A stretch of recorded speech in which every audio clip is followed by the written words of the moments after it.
Dr. Kumar. He will talk on paravalvular leak after valve replacement, medical and interventional management. Good afternoon. I thank Dr. Suresh for inviting me, and it's always a pleasure to be amidst the surgeons. About paravalvular leak, the questions that come to our mind is how common is paravalvular leak? About 1 to 5% of all valve replacements are associated with paravalvular leaks. If you go by a meticulous, immediate intra-operative transesophageal echocardiography, you can even detect as high as up to 20%, but only 1 to 5% of them are going to be hemodynamically significant. It's more common in mechanical processes. It's more common in mitral processes because the annular circumference is far more higher, and it's obviously very high in TAVI because in a rigid calcified annulus, we are trying to put in a self-expanding prosthesis.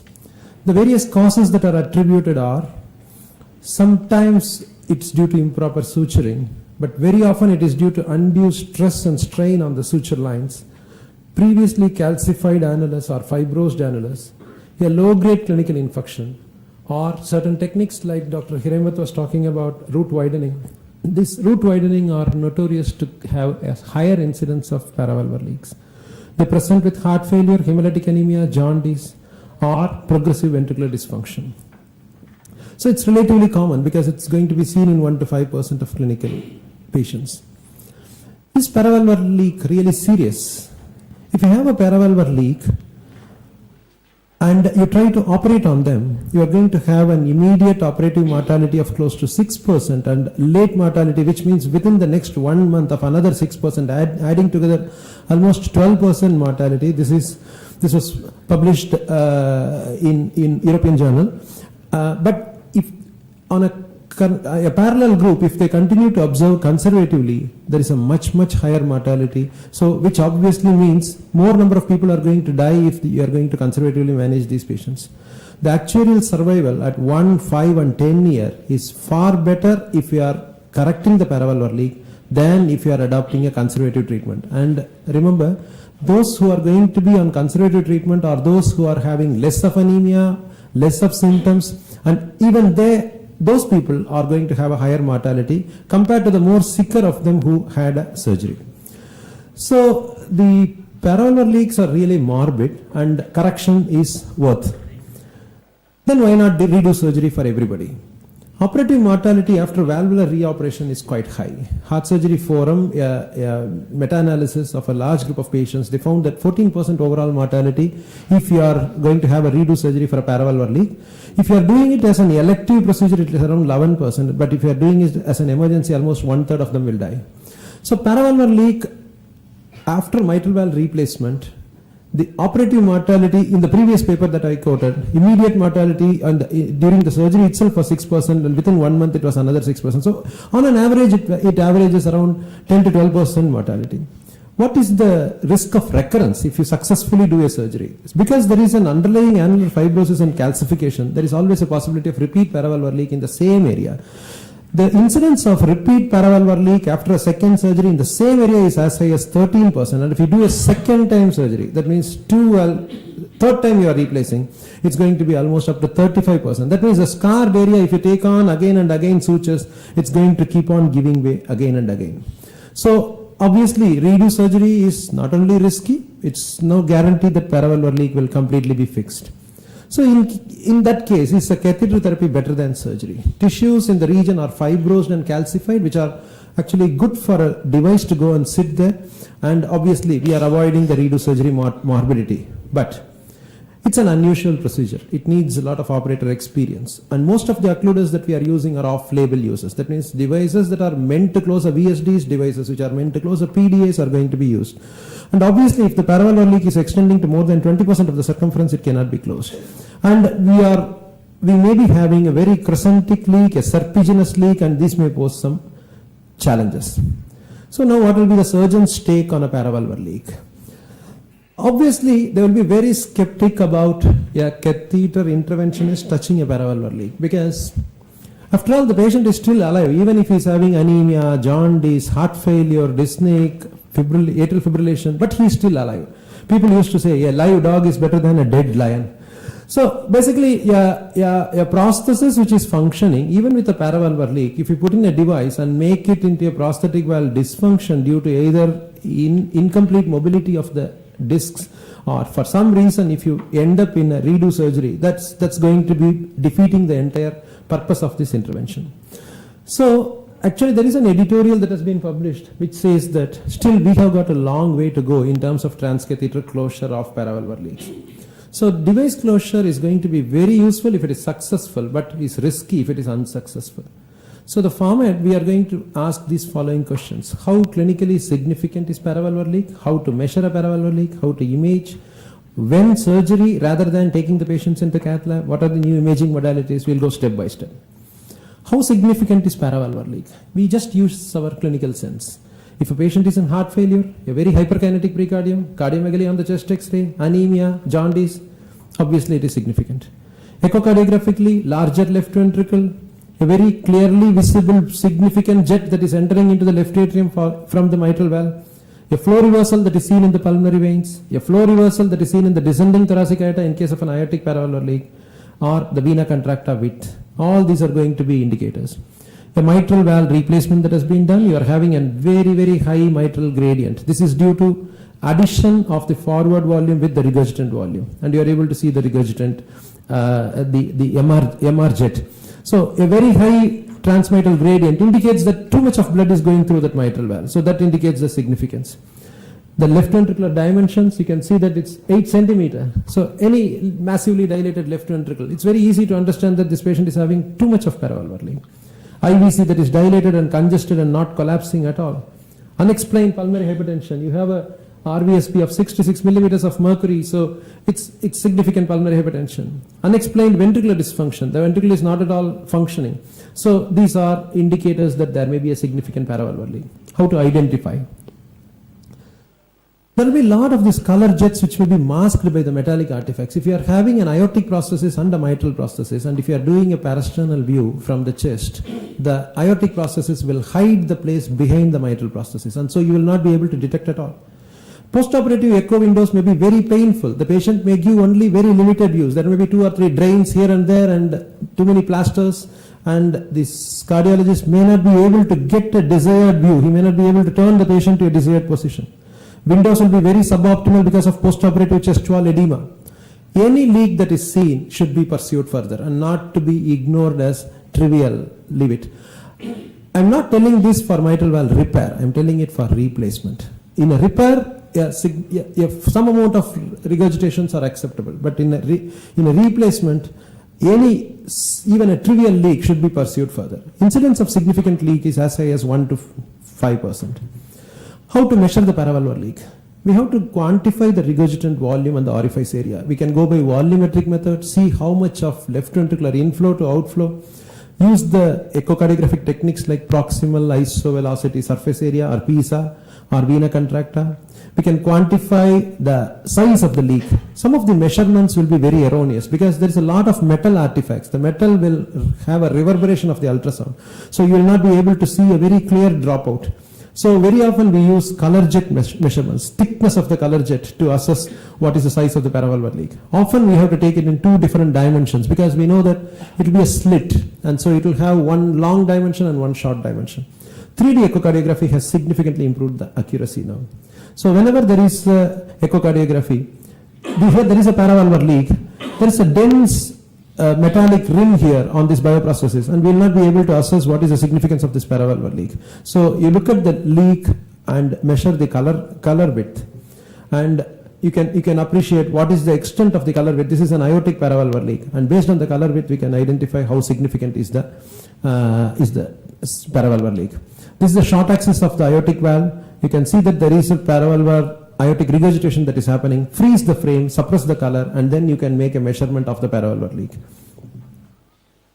Transesophageal echocardiography is far more efficient in identifying a paravalvular leak than a thoracic echocardiogram. We can identify the number of leaks, the jet width, the shape, the orientation, the direction of the jet, and the leaflet's mobility if it is a mechanical prosthetic valve. We can magnify on the leak and then take measurements. This is a mitral bioprosthesis with a paravalvular leak, and we can freeze the frame and take measurements. We can also do one more thing. There is a technique called as X-plane imaging. That means you cut the leak orthogonally. So you will have one cut in one direction and another cut going in a perpendicular direction, and you will be able to assess. But now the three-dimensional echocardiography is going to tell you a three-dimensional picture of the leak itself. So precise location where it is, the orientation of the leak to the adjacent structures, is it close to the left atrial appendage, close to the intra-atrial septum, all those things can be assessed. And this is a paravalvular leak, this is the left atrial appendage, here is the aortic valve. So easy to identify, get a orientation with three-dimensional echocardiography. And especially if there are multiple leaks, we are not going to be identifying them by 2D echocardiography at all. 2D echocardiography will just give one plane, and so you will be seeing that as a very small leak if you are passing through this. But here you see that there is adjacent about 4 leaks continuously. And so this is 4 different leaks all across with sutures which have been loosened here. And so these are not going to be identified clearly by like a simple 2D echocardiography. How to image a paravalvular leak by the older methods? We used to do angiographies and visualize the leak, and this will be by multiple contrast injections at the cost of renal function. But now it's primarily done by transesophageal echocardiography. We have to remember that certain valves have got certain properties. This is a valve with Chitra valve where the disc will not be visual at all. So you will not be able to identify if the disc mobility is getting impaired if you have put in a Chitra valve. And similarly, there are certain valves that are completely invisible. This is a St. Jude Biocar valve, which totally will not have anything. So the fluoroscopy will not show anything. You have to just go only with echocardiography. So we need to understand each and every valve. Of course, when we are using fluoroscopy, this is an aortic valve, this is a Chitra valve in mitral position, a St. Jude valve in aortic position. We identify that we are outside the valve leaflets and we cross the leaflet. This is an aortic paravalvular leak that is being crossed. But nowadays we use 3D echocardiographic guidance. This is the aortic prosthesis, and you can see the leak here, and the wire is going through the leak, and then subsequently the device is being closed. The advantage of using the 3D echocardiography is that even multiple defects we can cross simultaneously. We can get a better orientation of various leaks across the circumference of the mitral or aortic prosthesis. Now, once we identify a leak, then subsequently we have to choose the type of device. Sometimes in a oval leak, one single device is not going to be the answer, and you may have to put in 2 devices adjacent to each other, or sometimes use a device that is rectangular or oval in shape. So we may have to use the 3-dimensional echocardiographic information to decide on choosing the type of the leak. We have to understand what is the housing height of each and every valve, because the type of the devices, there are certain devices that are only around 6 to 7 millimeters in its thickness. There are some devices which can even go up to 12 to 14 millimeters. So we need to identify what is the housing height and the swing ring height. And this will be helped by certain informations that we may get from either talking to the surgeon or Googling, try to get it from the net. Now, the older way of sizing was using a balloon size. So we used to cross the paravalvular leak with a wire and use a very, very compliant balloon. Sometimes use this balloon in 2 orthogonal planes to identify if it is an eccentric oval leak, where one of the balloon waist is going to be broader, another balloon waist is going to be narrow. Now, the entire such thing is taken out by the advent of 3D transesophageal. Now all the leaks are just sized only on 3D transesophageal echocardiography. So you can identify that as a large leak. It is almost around 20 millimeter on a 27 millimeter aortic prosthesis, but it gives a very clear orientation about whether it is feasible or not. Whenever it's a very loose hanging prosthesis with completely dehiscent valve, we should always immediately refer for surgery, and these are completely not amenable for any sort of interventions. There are newer imaging tools that have come up, which is called multi-phase gated CT. Basically what the multi-phase gated CT does is, it acquires the entire cardiac cycle and it divides it into 20 components. So from one R wave to another R wave, there are 20 divisions. And only one division is acquired in one cardiac cycle, then the second division, then the third division. So over a 20 cycle, it acquires the entire cardiac cycle, it fuses them, and then it cyclically displays as if it is like an echocardiography. So this is an example of what is a multi-phase gated CT. You can recreate based on the 20 separate acquisitions, completely fuse all of them together, and then you will be able to get a something like a running image as what you see in a echocardiography. About the type of crossing and closure, it can either be antegrade or retrograde. For example, in a mitral valve, if you are crossing from LA to LV, that is called antegrade, and if you are crossing from LV to LA, that's called retrograde. Similarly, if it is an aortic valve, crossing from aorta into the LV is retrograde, and crossing from ventricle to aorta is called antegrade. So certain times we may be using certain techniques. So this is a mitral retrograde crossing. You see that the aortic catheter is passing into the left ventricle, going through the paravalvular leak, entering into the left atrium, and here we are snaring that wire end from the left atrial transeptal sheath. Most of the time in mitral, the retrograde technique works well. And once it is snared, a sheath is advanced through the paravalvular leak and the device is in place. The entire procedure can also be done by antegrade crossing by certain catheters or guide wires or sheaths that are deflectable. That means you can deflect the sheath to where you want. But it is in general very difficult to cross antegrade because LA is very aneurysmal. Often it will be 9 to 10 centimeters and it will be difficult to fish in for a small 2 to 3 millimeter orifice. So very often mitral is crossed retrograde. Aortic paravalvular leaks are almost always crossed retrograde because you cannot go antegrade in a mitral. So this is a mitral paravalvular leak. You cross with a wire, and after you cross with a wire, you put in a device and close the aortic paravalvular leak. What device is ideal? Suppose if it is a round hole, any circular device is going to work. If it is a oval hole, then 2 circular devices or 1 rectangular device. And if it is extremely crescentic, sometimes you may have to put in 2 or 3 adjacent to each other. These are the various devices that are available. Most of them are meant for closing ducts, the abnormal AP collaterals or fistulas, and these are used as an off-label uses. And whenever there are multiple leaks, you cross all the leaks through the various sheets. So this is one going through very close to the left atrial appendage, one going close to the posterior wall, and both of them being closed with devices. Adjacent defects will be closed by adjacent devices. What has come up recently is the hybrid technology, wherein either the left ventricle is approached by a limited anterolateral thoracotomy or percutaneously by a needle prick, and then this is a mitral prosthesis. You can appreciate the mitral paravalvular leak very close to the interatrial septum. This is a patient who also has a mechanical aortic valve, so you cannot go retrograde. So a transapical puncture is done percutaneously, and then you cross the valve.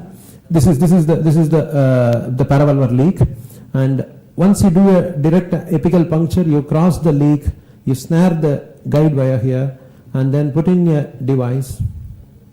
So the device is in place, and finally when you are coming out of the sheath, put in a device to close the apical puncture also. So this is the mitral paravalvular leak being closed by a device. No contrast is injected because the entire thing is guided by transesophageal echocardiography, and you come out with one plug for the apical puncture that you have used. What are the problems associated with the procedure? I will show some few examples. This is a young man with osteogenesis imperfecta who had a mitral bioprosthesis, and there was a huge paravalvular leak. The problem is, being an osteogenesis imperfecta, his tissues are very poor, and so even if you try to repair, redo, again you are going to have a cut through of the valve and it's going to come out. So we decided to go ahead and close it. So it was a huge leak of around 18 to 19 millimeter, and you can see it on X-plane. It's a significantly large leak, and you can appreciate it on a 3D how big it is. And the moment the device is placed, the left ventricular contractility goes down substantially. You can appreciate that there is a lot of spontaneous contrast here. This is due to acute afterload mismatch. The patient was having a torrential paravalvular leak, and suddenly the entire paravalvular leak has been cut off, and you are now facing with the left ventricle now ejecting against the aortic systemic vascular resistance. And this is causing a significant left ventricular dysfunction and hypotension. After lots of inotropes, here you can identify that the left ventricle is slowly recovering. However, the ventricular dysfunction is significantly persisting. This is due to afterload mismatch. So there can be certain hemodynamic problems that are already present. There is nothing called as a partial closure of a paravalvular leak. Once you are putting a device, then it will completely close. So there, you cannot judge your amount of closure. You cannot make it as a half closure and leave behind half of the leak and then go in and address another day. Another patient who is an acute 3-month postoperative leak, 2 devices are in place. You can see the first device and you can see the second device. After it is deployed, then the patient coughs out and both the devices start floating. So device embolizations from the position, and you can see that on transesophageal, the floating devices. So we should be prepared for certain serious problems immediately after the closure. The third one is persistence of hemolysis. You have a paravalvular leak here and it was closed. This is a severe paravalvular leak of the mitral valve. Once it is closed, this is a 3-dimensional echocardiography.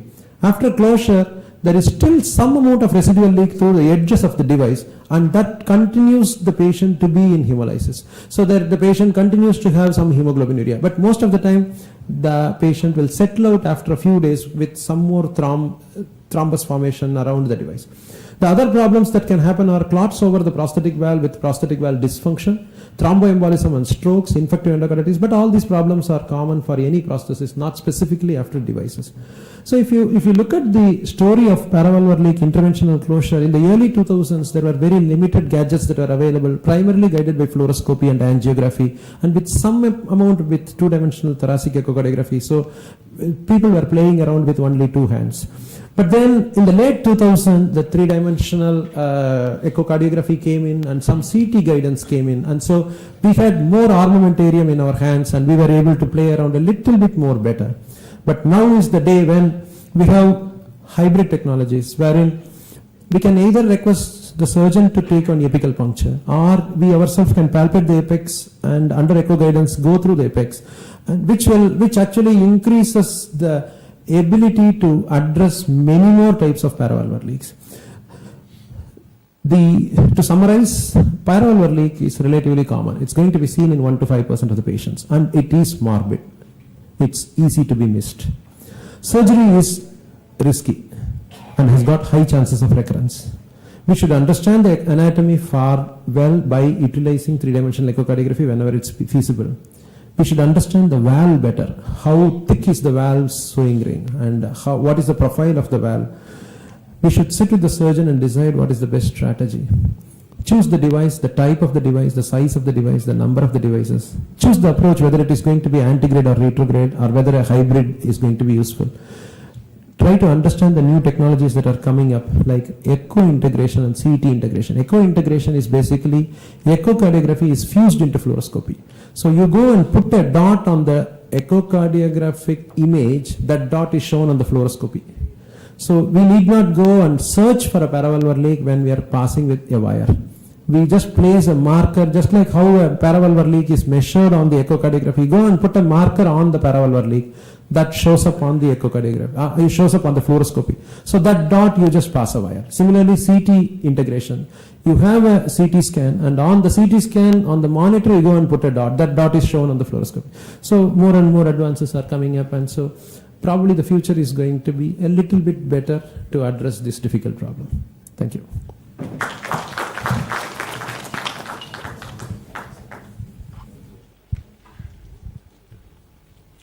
Sir, thanks for wonderful presentation. I have one question rather.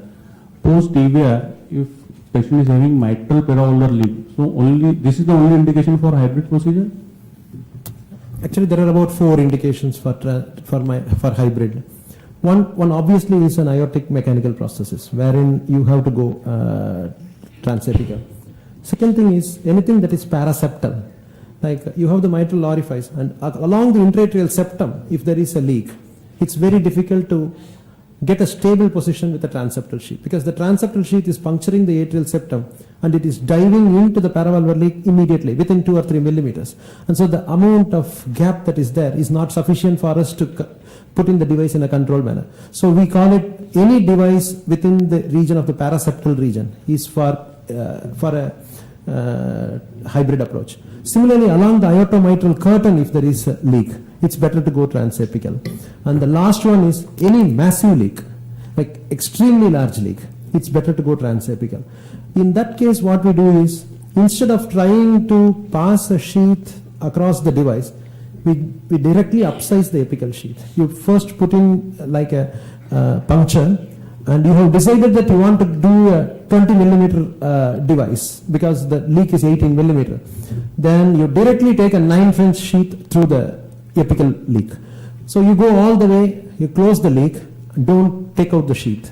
Leave the sheath there, then the surgeon cuts open and he puts a suture. Or you can take a purse string prior. So even the massive leak, we can go through hybrid massive leak in the mitral paravalvular area. Yeah, up to the devices that are available is up to 22 millimeter. So a leak of up to 20 millimeter can be addressed. Once it goes beyond that, then obviously once it goes beyond that, then it will become like a dehiscent valve. It will not fit into the criteria for closing. So surgery would be recommended in those cases. Obviously. Next speaker is any other question? I have a comment to make a comment. Before you close the paravalvular leak, you need to sit down and look at the surgical notes pre-op. Because if the suturing has been continuous, the chances of paravalvular would be higher. But if there have been Teflon pledges interrupted, it would be lower. So in those cases, you want to make 100% sure there's no SB. Because most of the time, or quite a few of the times, the paravalvular leaks arises because of an infection in the annulus. And of course, that is a surgical emergency and then you have to treat it surgically. And you can't possibly do intervention without surgical debridement and all that. Extremely. Yeah, actually the low-grade infection is one of the causes for a later detection of a paravalvular leak. I enjoyed your talk. I was just wondering, I understand these shapes are complex. Have you looked, and since a lot of these paravalvular leaks give you time, it's not as though you detect it today and you have to fix it in the afternoon. Have you looked at 3D printing to design a specific shape-related device? Because increasingly I find I'm using a lot of 3D printing for pediatric heart and lung transplants. And these days with modern printers, the time is very short. Maybe that's the thing you could think about. Yeah, actually we have not got into any of this 3D printing, but they always take a CT image. It's a what I described as a multi-phase DynaCT, and they print it and they go transapical, and their transapical is guided by the 3D printing. So which means the CT, they put a marker on the skin from where it has to go, and they have got an angle that is decided by the CT in which direction the needle will pass through. We in India, we don't have we have not tried that.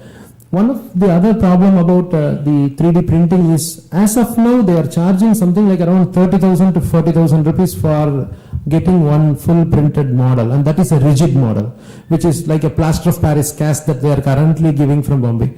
The ones that are being used in the West are flexible silicone models, wherein they try to do the same procedure in vitro first and try out whether which sort of device is going to be useful, and then subsequently transfer.